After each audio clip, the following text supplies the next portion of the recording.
চলমান প্রচণ্ড তাপপ্রবাহে ঝুঁকিতে দেশের পোল্ট্রি শিল্পেও মরে যাচ্ছে মুরগি, কমছে ডিমের উৎপাদন। এ অবস্থা চলতে থাকলে সামনের দিনগুলোতে ব্রয়লার মুরগি ও ডিমের সরবরাহের সংকট তৈরি হতে পারে আশঙ্কা খামারিদের। মনিরুল ইসলাম মিন্টুর রিপোর্ট। তীব্র তাপদাহে মানুষের মতো বিপর্যস্ত পশু পাখিও, বিশেষ করে মুরগি। ব্রয়লার মুরগির জন্য স্বাভাবিক সহনীয় তাপমাত্রা 24-25 ডিগ্রি সেলসিয়াস, কিন্তু সারা দেশে এখন দিনের তাপমাত্রা থাকছে 38 থেকে 42 ডিগ্রি সেলসিয়াস পর্যন্ত। এই অবস্থায় পর্যাপ্ত ফ্যান ব্যবহারেও হিট স্ট্রোকের হাত থেকে মুরগি বাঁচানো যাচ্ছে না। ময়মনসিংহের ভালুকায় এরই মধ্যে ক্ষতিতে ক্ষুদ্র খামারিরা।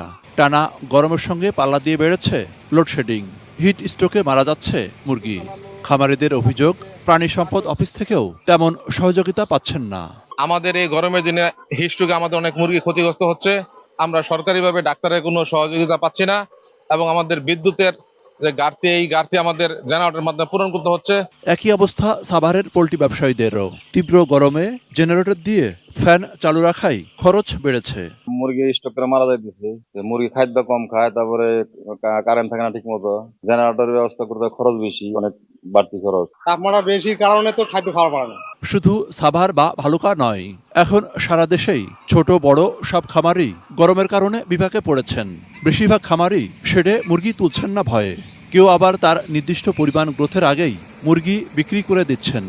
গরমে খাবার কম খাওয়ায় কমছে ডিমের উৎপাদনও। ডিমে তো বাজার কম, 8 টাকা 30 পয়সা ডিম, যেখানে আপনাদের 9 টাকা 40 পয়সা 50 পয়সা খরচ পড়ে। খাদ্য কম খায়, এই জন্য ডিম এই জন্য কমায়। এক্ষেত্রে চলমান তাপদাহ মোকাবেলায় বেশ কিছু পদক্ষেপ নেওয়ার পরামর্শ এই পোল্ট্রি বিশেষজ্ঞের। অতিরিক্ত তাপমাত্রার কারণে সে ঘন ঘন শ্বাস প্রশ্বাস নেবে, এতে শরীর থেকে তার প্রচুর কার্বন ডাইঅক্সাইড লস হবে এবং যেই রোগটা হয় এটাকে রেসপিরেটরি অ্যালকালোসিস বলে, এটাতে সে মারা যাবে। আরেকটা হচ্ছে যে তার ডিহাইড্রেশন হবে যদি পানি বেশি না খায়। মানুষের যেমন ডিহাইড্রেশন হয়, পাখি প্রাণীদেরও এটা হবে। আর টাইফয়েড রোগটা হওয়ার সম্ভাবনা থাকে। খাদ্য নিয়ন্ত্রণ করতে পারি এবং সঠিক তাপমাত্রার পানি সরবরাহ করতে পারি, তাহলে এগুলা থেকে রক্ষা পাওয়া যাবে। এছাড়া শেডে পর্যাপ্ত পরিমাণ বাতাস চলাচলের ব্যবস্থা রাখা, ধারণ ক্ষমতার চেয়ে কম মুরগি রাখা, শেডের উপর পাটের ভেজা চট রেখে তাতে নিয়মিত পানি দেওয়া এবং 11টা থেকে বেলা 3টা পর্যন্ত খাবার বন্ধ রাখার পরামর্শ দিয়েছেন তিনি। Monirul Islam Mintu, ATN news, Dhaka.